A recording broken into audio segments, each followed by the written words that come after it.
নমস্কার বন্ধুরা, আজকে আপনাদের সাথে একটা ভিডিও শেয়ার করছি।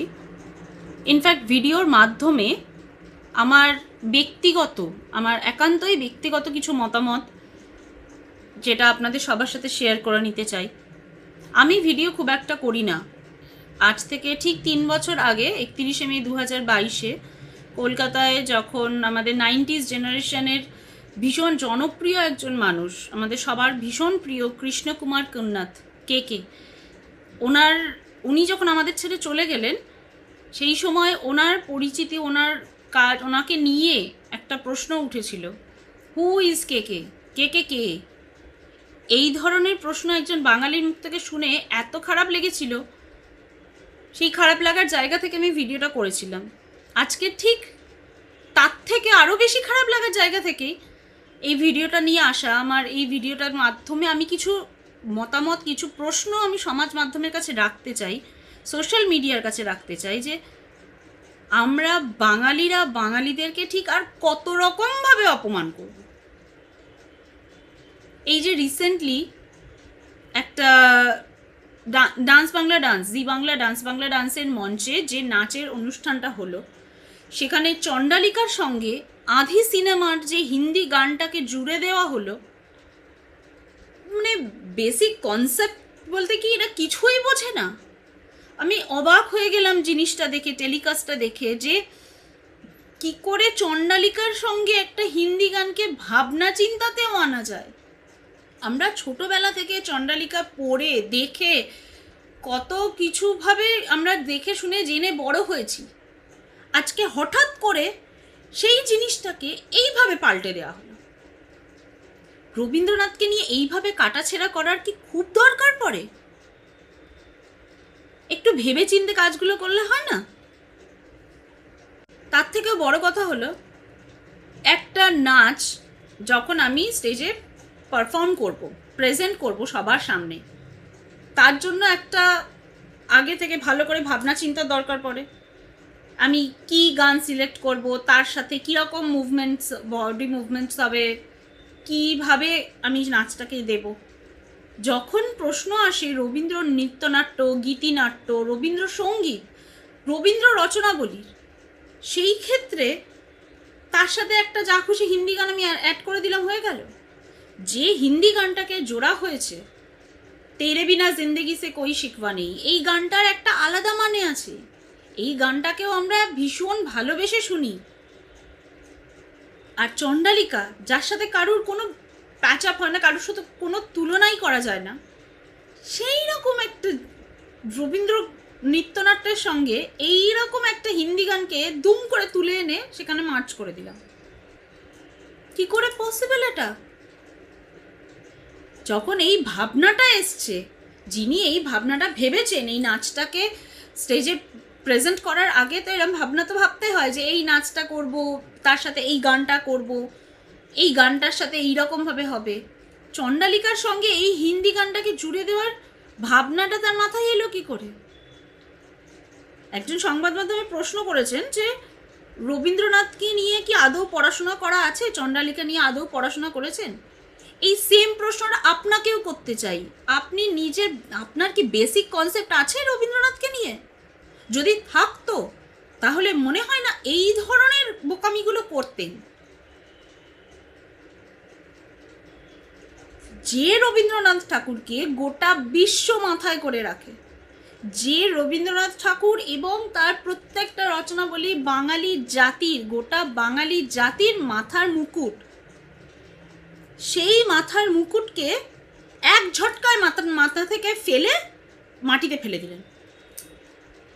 মানে জাস্ট ভাবতে পারছি না, একটু একটু ভেবে চিন্তে তারপর এই কাজগুলো করলে হতো নাকি? মাথার মুকুট হচ্ছে আমার মতে, এটা সম্পূর্ণ আমার মতে, আমি এটাই মনে করি যে রবীন্দ্রনাথ ঠাকুর ছাড়া বাঙালি অসম্পূর্ণ। বাঙালি জাতির গর্ব, বাঙালি জাতির মাথার সুন্দর একটা তাজ, সুন্দর একটা মুকুট হলো রবীন্দ্রনাথ ঠাকুর এবং তার মানে অসংখ্য রচনাবলী। তার সে রবীন্দ্র নৃত্যনাট্য, সঙ্গীত, গীতিনাট্য, শ্রুতিনাট্য, কবিতা, আবৃত্তি, কি বলবো, যার কোনো হিসেব নেই, যার কোনো শেষ নেই বোধ হয়। সেই রকম একটা নাচের কনসেপ্ট, সেই রকম একটা ডান্স ড্রামা, সেই জিনিসটার সঙ্গে একটা হিন্দি গানকে জুড়ে আমি বিশাল বড় একটা কিছু উপস্থাপনা করে ফেললাম, হয়ে গেল। এতই সোজা।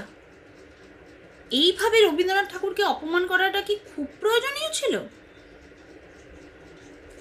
আর চণ্ডালিকা ক্যারেক্টারটা আমরাও ছোটবেলা থেকে পড়েছি, আমরা সবাই জানি, বহুবার স্টেজে অভিনীত হতে দেখেছি, পড়েছি ক্যারেক্টারটা, নৃত্যনাট্য বহুবার দেখেছি, চণ্ডালিকা, চিত্রাঙ্গদা, শ্যামা, সব কিছু পড়ার দেখা। কোথাও কখনো দেখিনি চণ্ডালিকা এইরকম মুভমেন্টে নাচছে, করছে, ঘুরছে, সব কিছু কখনো দেখিনি।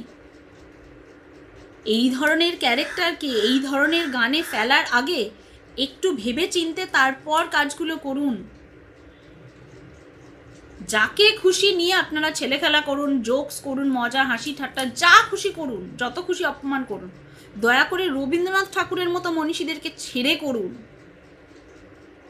এটা কোনো ছেলে খেলার জায়গা নয় এগুলো। যে মানুষকে মাথার মুকুট হিসেবে মাথায় করে রাখার কথা, সেই মানুষটাকে, সেই মনীষীকে এবং তার প্রত্যেকটা রচনাবলী, তার সমস্ত রচনাকে এইভাবে অপমান করার অধিকারটা আপনাদেরকে ঠিক কে দিয়েছে? আজকাল নাচের মুদ্রা প্রচুর পাল্টেছে। বাচ্চাদের, ছোট ছোট বাচ্চাদেরকে যেভাবে অঙ্গভঙ্গি করে নাচগুলো শেখানো হয়, তাদের তো গেল যাচ্ছে ছোটবেলাগুলো। তারা এই ধরনের বডি এক্সপ্রেশন, এই ধরনের ফেস এক্সপ্রেশন দিতে দিতে তারা নিজেদেরকে আর ছোট জায়গাটাতেই রাখতে পারছে না। তারা বড় হয়ে বড় বড় ভাবনা চিন্তা ভাবতে শুরু করছে তাদের ছোট বয়সে, সেটা তো আছেই। তো সেই জায়গা থেকে মানে নিজেদেরকে আরও বড় করে তুলে ধরতে ধরতে আপনারা এমন একটা জায়গায় আজকে সবাই মিলে রবীন্দ্রনাথকে নিয়ে এসে ফেলেছে, যেখান থেকে চণ্ডালিকার সঙ্গে যে কোনো একটা গানকে জুড়ে দিয়ে যা ইচ্ছা তাই করে দেওয়া যায়।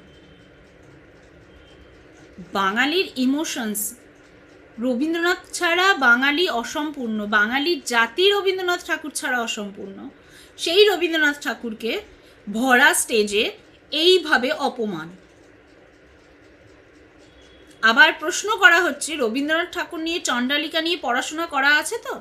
এই প্রশ্নটা আপনার নিজেকে নিজের একটু করলে ভালো হয় নাকি? যে আপনি নিজে ঠিক পড়াশোনাটা করেছেন তো ওনাকে নিয়ে? শুধু আপনি একা নন, যারা যারা এই নাচটার সঙ্গে জড়িত, কোরিওগ্রাফার, যিনি প্রডিউসার, ডাইরেক্টর, যারা এই পুরো অ্যাক্টটাকে স্টেজে রেখেছে, স্টেজে তুলেছে, এবং যারা সেখানে বসে এই অ্যাক্ট দেখে হাততালিও দিয়েছে, তাদের সবার কাছেই আমার এই প্রশ্নটা, এইভাবে রবীন্দ্রনাথ ঠাকুরকে অপমান করার অধিকারটা আপনাদেরকে কে দিয়েছে? আজ রবীন্দ্রনাথের চণ্ডালিকা নৃত্যনাট্য নিয়ে হয়েছে। এই জিনিস যদি ইমিডিয়েট বন্ধ করার না হয়, হয়তো কালকে আবার রবীন্দ্রনাথ ঠাকুরের অন্য কোনো কিছু নিয়ে হবে। চিত্রাঙ্গদা আছে, শ্যামা আছে, প্রচুর কিছু, বলা যায় না। আবার কাল বা পরশু, হয়তো দুদিন পরে আবার কোনো একটা কিছু নিয়ে উঠে আসবে কোনো কিছু। একটু ভাবনা চিন্তা করে, একটু ভেবে চিনতে তারপর এই কাজগুলো করুন। একটু লজ্জা হওয়া উচিত যে রবীন্দ্রনাথ ঠাকুরকে নিয়ে আজ যাই হোক কোনো ছেলে খেলা করা যায় না। রবীন্দ্রনাথ ঠাকুরের সঙ্গীত, রচনাবলী, গান, নাচ কোনো কিছুই এইভাবে হাস্যকর বা অপমানিত হতে পারে না। আমরা বাঙালিরাই যদি বাঙালিদের ঐতিহ্যগুলোকে এইভাবে ভুলে যাই, তাহলে অন্যরা তো আমাদের বাঙালি ঐতিহ্যকে সেইভাবে মানবেই না, স্বাভাবিক। The great Indian Kapil Sharma শোতে কিছুদিন আগে রবীন্দ্রনাথ ঠাকুরের একলা চলরে গানটি নিয়ে একটা জোক করা হয়েছিল। সেটা নিয়ে একজন পরিচালক, তিনিও বলেছিলেন অনেক কিছু, এবং অনেক বাঙালির ইমোশনস হলো, ইনফ্যাক্ট সমগ্র বাঙালির জাতির একটা ইমোশনের জায়গা হলো রবীন্দ্রনাথ ঠাকুর।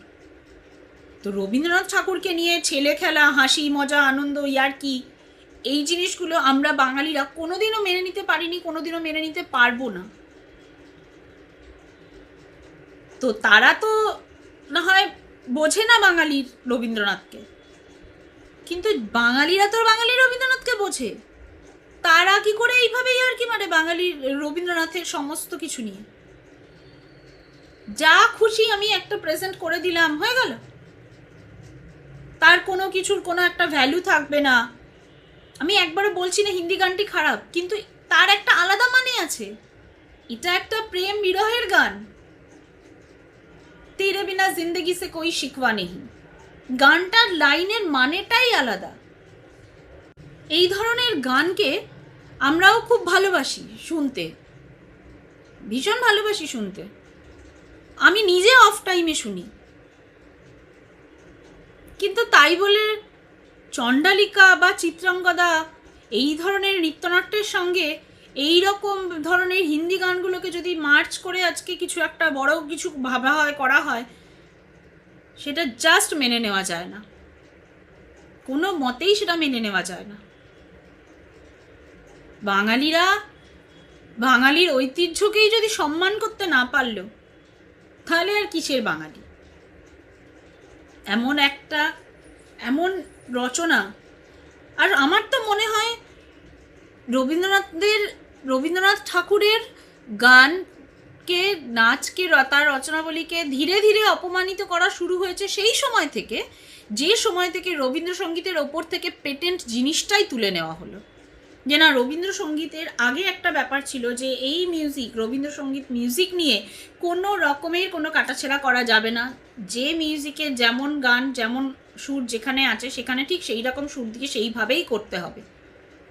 কিন্তু হঠাৎ করে একটা সময় পর পেটেন্টটা যখন তুলে নেওয়া হলো, তখন সবাই সবার মতো করে রবীন্দ্রসঙ্গীত গাইতে লাগলো, করতে লাগলো, তাকে বিভিন্ন সুরের সঙ্গে বিভিন্ন ফিউশন তার মধ্যে মিক্সড করে বিভিন্ন রকমভাবে সেটাকে উপস্থাপনা করতে লাগলো। এবং সেই উপস্থাপনাগুলোকে, সেই গানগুলোকে আমরা আজকাল সোশ্যাল মিডিয়ায়, ইউটিউবে, ফেসবুকে, টুইটারে, প্রত্যেকটা জায়গায় আমরা রবীন্দ্রসঙ্গীতগুলোকে নতুন নতুন সুর দিয়ে অনেক রকমভাবে শুনি। কিন্তু তাও পুরনোটা তো পুরনোই হয়। একটা নতুন জিনিস মানুষ তৈরি করতেই পারে, পুরনোটাকে ইনোভেট করে নতুন আমি করছি, ঠিক আছে, পুরনোটাকে একটু ঘষে মেজে আমি নতুনভাবে করলাম, সেটা মেনে নেওয়া যায়। কিন্তু পুরনোকে শেষ করে নতুন করে তৈরি করছি রবীন্দ্রনাথ ঠাকুরের মতো বিষয়ে, সেটা বোধহয় একটু ভাবা দরকার। বেসিক কনসেপ্ট, বেসিক থিংটুকু একটু ভাবনা চিন্তা করা উচিত, যে আমি কাকে নিয়ে কি করছি, কি বানাচ্ছি।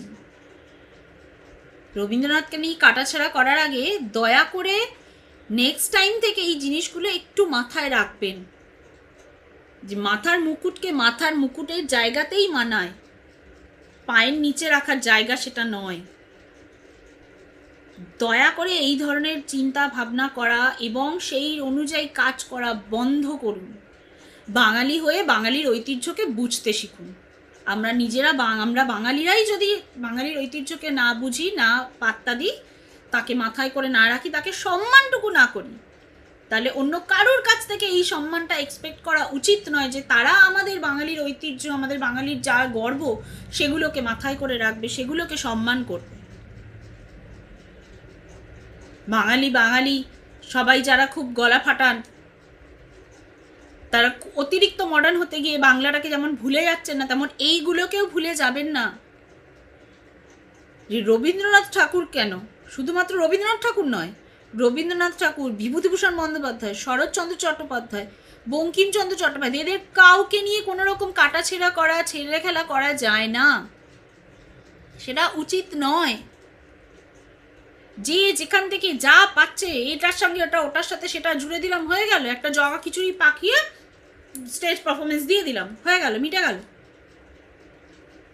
রবীন্দ্রনাথের সঙ্গে কাউকে মানায় না। রবীন্দ্রনাথ ঠাকুরের নৃত্যনাট্যের সাথে কোনো রকমের হিন্দি বা যে কোনো বাংলা আধুনিক গানও যদি আজকে দেয়া হতো, সেটাও ভালো হতো না, একেবারেই ঠিক হতো না। ভাবতেও অবাক লাগে, বাঙালি হয়ে বাঙালির ঐতিহ্যকে, বাঙালির গর্বকে আজকে এইভাবে সবার সামনে মাটিতে মিশিয়ে দেওয়া হচ্ছে। ছি ছি ছি ছি, এত বাজে ভাবনা চিন্তা আসতেও পারে। একটু ভেবে চিনতে নেক্সট টাইম থেকে রবীন্দ্রনাথের রচনাবলী, রবীন্দ্রনাথের যে কোনো জিনিস নিয়ে কাটাছেঁড়া করার আগে একটু ভালো করে ভেবে নেবেন যে রবীন্দ্রনাথ ঠাকুর বাঙালির একটা আলাদা ঐতিহ্য, বাঙালির একটা আলাদা ইমোশন, যাকে নিয়ে যা খুশি ইচ্ছে হলো করে দিলাম, সেটা করা যায় না। তাই দয়া করে নিজের বাঙালি, সেই বাঙালির জাতিকে অপমান করা বন্ধ করুন।